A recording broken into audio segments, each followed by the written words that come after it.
সমগ্র ব্রহ্মাণ্ডে সব থেকে কঠিন যাত্রা প্রেমেরই হয়, আর হবে নাই বা কেন? যা সমগ্র সংসারে শক্তিরূপে বয়ে চলেছে, সেই পথে যাত্রা সহজ কিভাবে হতে পারে?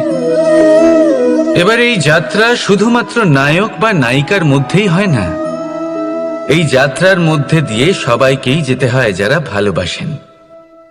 সেই মানুষকে ধাক্কা খেতে হয়, বাধা বিপত্তির সম্মুখীন হতে হয়, কাঁটা সহ্য করতে হয়, আর এটাই হয়ে থাকে। আর এই যে ভালোবাসা, যা যে কারোর মধ্যে হতে পারে, যেমন মা এবং সন্তান, তাদের ভালোবাসা, যেমন মা দেবকী এবং মা যশোদা আমাকে ভালোবাসেন, তাদের সেই ভালোবাসার যাত্রা।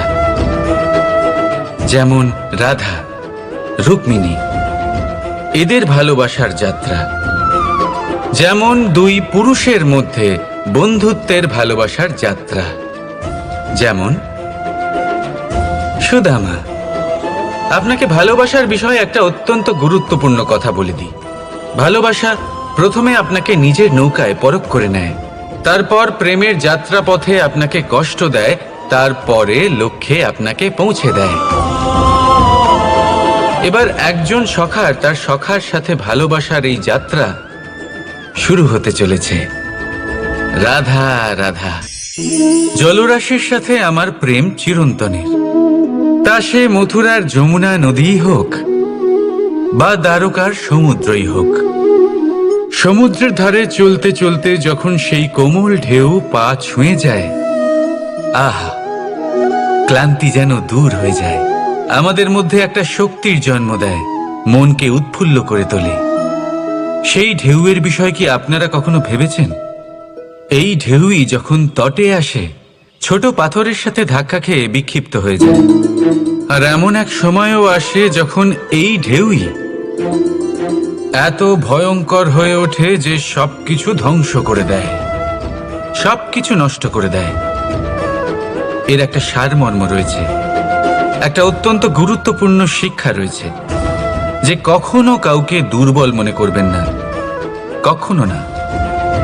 কারণ এই দুর্বলতা যখন তার প্রকৃত শক্তির রূপ দেখায়, প্রবল বিনাশ সৃষ্টি করে। তাই কারোর বিনম্রতার, কারোর কোমলতার সর্বদা সম্মান করতে শিখুন। রাধা রাধা। লক্ষ্য, পথ আর সাফল্য, এই তিনটেই একে অপরের সাথে জড়িত। কিন্তু অনেকবার মানুষ এদের ঠিকভাবে বুঝতে পারেন না। তারা ভাবেন যে যেরকম লক্ষ্য হবে সেরকমই পথ হবে, সেই মতোই লক্ষ্য কঠিন হলে পথ কঠিন হবে, লক্ষ্য সরল হলে পথও সরল হবে। যদি আপনাকে আসল সত্যের সাথে অবগত করাই, তাহলে দেখবেন সবকিছুই এর উল্টো। লক্ষ্য নিজের পথ বানায় না, পথ সেটাই যেটা আপনি স্বয়ং নির্বাচন করে আপনি নিজে বানান। সেই অনুসারেই আপনি আপনার লক্ষ্যে পৌঁছতে পারবেন। সেই জন্য জীবনে যখনই লক্ষ্যে পৌঁছানোর পথের বিষয়ে আপনি কোনো সিদ্ধান্ত নেবেন, তাহলে তা ভেবে চিন্তে নেবেন। কারণ এই পথ অত্যন্ত গুরুত্বপূর্ণ।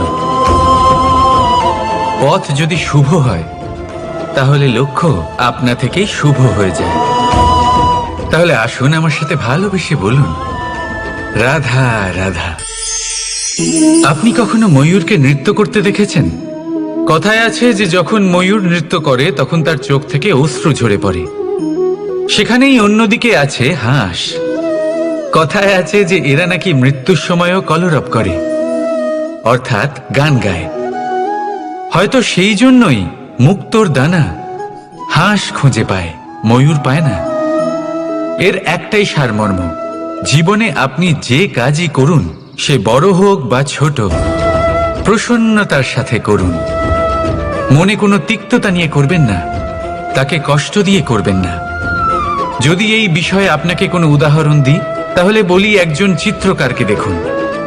চিত্রকার নিজের ছবি যে রং দিয়েই ভরিয়ে তোলেন, সেই রঙই প্রতিচ্ছবি হয়ে তার শিল্পকে রঙিন করে তোলে।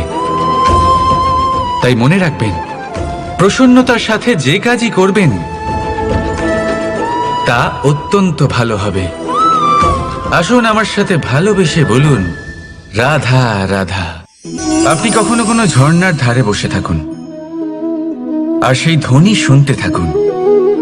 আহা হা হা, সেই ধ্বনি মনকে শান্ত করে দেয়, আমাদের মধ্যে এক আনন্দের সঞ্চার করে। একেই আমি বলি নৈসর্গিক সঙ্গীত। কখনো ভেবে দেখেছেন এই সঙ্গীত উৎপন্ন করার জন্য জলকে কত পরিশ্রম করতে হয়, কি না করতে হয়? ভেবে দেখুন সেই জল কোথা কোথা থেকে পড়েছে, কত কত পাথরের সাথে ধাক্কা খেয়েছে, কত তীক্ষ্ণ পাথরের সাথে সম্মুখীন হয়েছে, তাকে কিভাবে পার করেছে, নিজের শরীরের সাথে লেগে থাকা সেই পাথরের সাথে কিভাবে সংঘর্ষ করেছে, কিভাবে সামনে এগিয়েছে। ভাবুন, এই সব কিছু হওয়ার পরেই সেই সঙ্গীত উৎপন্ন হয়েছে। এই ঝর্ণার এই মধুর সঙ্গীত কখনো আপনার কান পর্যন্ত পৌঁছতই না যদি সেই জলের বিরোধিতা করার জন্য সেই পাথর না থাকতো। এর সারমর্ম কি হতে পারে? সারমর্ম হলো একটাই, এই সব বাধার সম্মুখীন হন, এদের থেকে দূরে পালাবেন না, কারণ এই বাধা হলো নৈসর্গিক। সবার জীবনে এই বাধা রয়েছে, তার সম্মুখীন হন, জীবনের সামনে এগোন। আর আপনিও নিজের ভেতর থেকে সৃষ্টি করুন এই নৈসর্গিক সঙ্গীত, আর এই সংসারে ছড়িয়ে দিন শান্তি আর প্রসন্নতা। রাধা রাধা।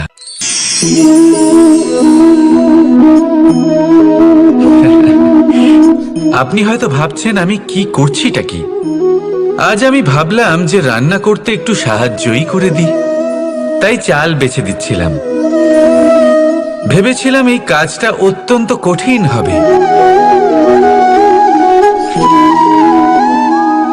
না, সহস্র ভালো চালের মধ্যে থেকে দুটো কাঁকর বাছা শুধুমাত্র অভ্যেসের ব্যাপার। বাস্তবে কঠিন কাজ আর শিল্পকলা সেটাই, যেখানে কয়েক হাজার কাঁকরের মধ্যে থেকে একটা রত্ন বের করতে হয়। এবারের সারমর্ম কি হতে পারে? সারমর্ম হলো এটাই, বড় তিনি হন না যিনি মানুষের মধ্যে খামতি বের করেন। মাহাত্ম্য তাতেই, শ্রেষ্ঠত্ব তাতেই, যা অন্যের ভেতরে থাকা ভালো গুণগুলি বের করে তার সম্মুখে, এই সংসারের সম্মুখে প্রস্তুত করতে পারেন। আসুন আমার সাথে ভালোবেসে বলুন, রাধা রাধা। সদিচ্ছা। দেখতে গেলে 3 অক্ষরে তৈরি এই শব্দ, কিন্তু সমস্ত ত্রিলোক তার উপরেই আধারিত। আপনি এই সংসারে এসেছেন, তখন অবশ্যই শ্বাস নেবেন, কিন্তু তার বদলে আপনাকে কিছু তো দিতেই হবে। আপনার উপর নির্ভর করছে আপনি কি দেবেন। কি দেবেন এই সংসারকে, এই সমাজকে, নিজের পরিবারকে, আর তার বদলে কি নেবেন? যশ নাকি অপযশ? দেখুন, এক ছিল রাবণ, যে কিনা সমুদ্র পার করলো সীতাকে অপহরণ করার জন্য, আর এক ছিলেন রামচন্দ্র, যিনি সমুদ্র পার করেছিলেন, সেতু বানিয়ে গিয়েছিলেন সীতাকে ফিরিয়ে নিয়ে আসার জন্য। দুজনেই সমুদ্র পার করেছিলেন, শুধু পার্থক্য ছিল সদিচ্ছাকে বোঝার, লক্ষ্যের। অনেক মানুষের যাত্রা একরকম হতেই পারে, কিন্তু আনন্দ তখনই লাভ করবেন যখন লক্ষ্য শুভ হবে, মহান হবে। এই লক্ষ্য দিয়ে এই সংসারের কল্যাণ হবে এবং মানুষের সম্মান হবে। যদি আপনার সংকল্প উচিত হয়, তাহলে আপনার লক্ষ্য উচিতই হবে, নয়তো শুধুমাত্র বিনাশ হবে। আর উচিত এটাই হবে যে বিনাশের হাত থেকে যেন নিজেকে বাঁচানো যায়, কি বলেন? তাই জীবনে যে লক্ষ্য স্থির করছেন, মনে রাখবেন তা যেন শুভ লক্ষ্য হয়।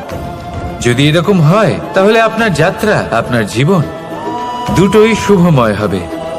আসুন আর আমার সাথে ভালোবেসে বলুন, রাধা রাধা। সময়। এই সময় আসলে কি? এই সময় একটা সরল রেখা তো কখনোই নয়। সময় হলো একটা চক্র, যেখানে এর আদি সেখানেই হলো এর অন্ত, আর যেখানে তা শেষ হয় সেখান থেকেই তার শুরু হয়। এই সময় একটা অত্যন্ত বিচিত্র চিন্তা, বিচিত্র ভাবনা, একটা বিচিত্র বস্তু যা কেউ বুঝতে পারেন না। এই সময়ের লীলা, এর কোনো প্রমাণ নেই, কোনো জ্ঞান নেই, কোনো পরিমাপ নেই। শুধু এটুকু আমরা জানতে পারি, যেখানে শেষ হবে সেখান থেকে একটা নতুন সূচনাও হবে। যা আজ আপনার কাছে আছে কাল অন্য কারোর কাছে যাবে, তারপরে তার কাছ থেকেও অন্য কারোর কাছে যাবে, তারপরে তার থেকেও ছিনিয়ে নেওয়া হবে। এই নিয়তির একজনের কাছ থেকে অন্যজনের কাছে আদান প্রদানের এই সময় হলো আপনার সময়। এই সময়ের সদ্ব্যবহার করুন, এই সময়কে বাঁচুন। আপনাকে শুধু এটাই সুনিশ্চিত করতে হবে যে আপনি কোন পক্ষে আছেন। আর সত্যি বলতে কি, আপনার জীবনের পরিণাম নির্ভর করে আপনার নির্বাচনের ওপর। আপনি কোন পক্ষ নির্বাচন করছেন। তাহলে মনে রাখবেন, জীবনে সেই পক্ষই নির্বাচন করবেন যা চয়ন করার পরে আপনি সুখ অনুভব করবেন, আপনি সন্তোষ লাভ করবেন, প্রসন্নতা লাভ করবেন। আর আমি এটাই সুনিশ্চিত করব যে এই পক্ষ যেন শান্তির পক্ষ হয়, এই পক্ষই যেন প্রেমের পক্ষ হয়। তাহলে চিন্তা করবেন না, আর আসুন আমার সাথে ভালোবেসে বলুন, রাধা রাধা। দৃষ্টি আর দৃষ্টিভঙ্গি, এই সমগ্র লীলা হলো এই দুইয়ের। বিচিত্র হতে পারে, কিন্তু এটাই সত্যি। এবার আপনাকে একটা উদাহরণ দিয়ে বোঝাই। অনেক সময় আপনি কোনো ব্যক্তিকে এটা বলতে শুনবেন যে আমি আমার নিজের উপরে গর্ব করি, আমি নিজেকে নিয়ে গর্ব করি, আমি খুব ভালোভাবে আমার মা বাবার সেবা করি, ওনাদের আমি সবসময় সুখী রাখি, ওনাদের আমি একটা বাড়ি দিয়েছি, সকল সুখ সুবিধা দিয়েছি, ওনাদের জীবনে প্রত্যেক জিনিস দিয়েছি আর দেব যা তাদের প্রয়োজন। এবার আমাকে বলুন যে আপনি কে হন। আপনি হলেন সেই বীজ যা আপনার মাতা পিতা রোপণ করেছেন। আপনার মা বাবাই আপনাকে এই সংসারে জন্ম দিয়েছেন। এবার এইসব কথার কি তাৎপর্য? এই হলো সেই ব্যক্তির দৃষ্টিভঙ্গি। এবার দেখা যাক এই প্রকৃতি আমাদের কি শেখায়। কখনো কোনো গাছকে দেখবেন, যখন সেই গাছে ফল আসে, সে মালিকে এটা বলে না যে দেখো আমি তোমাকে ফল খেতে দিচ্ছি। সেই বৃক্ষ এটা বলে না যে দেখো আমি তোমায় আহার করতে দিচ্ছি, কারণ ও জানে যে এটা হলো সেই মালির পরিশ্রম, এটা হলো তারই কর্মের ফল, আর এটা তারই পাওয়া উচিত। সে বলে যে তোমার জিনিস তোমাকেই অর্পণ করলাম, এ আমার জিনিস নয়। ও জানে সেই মালির গুরুত্ব আসলে কি।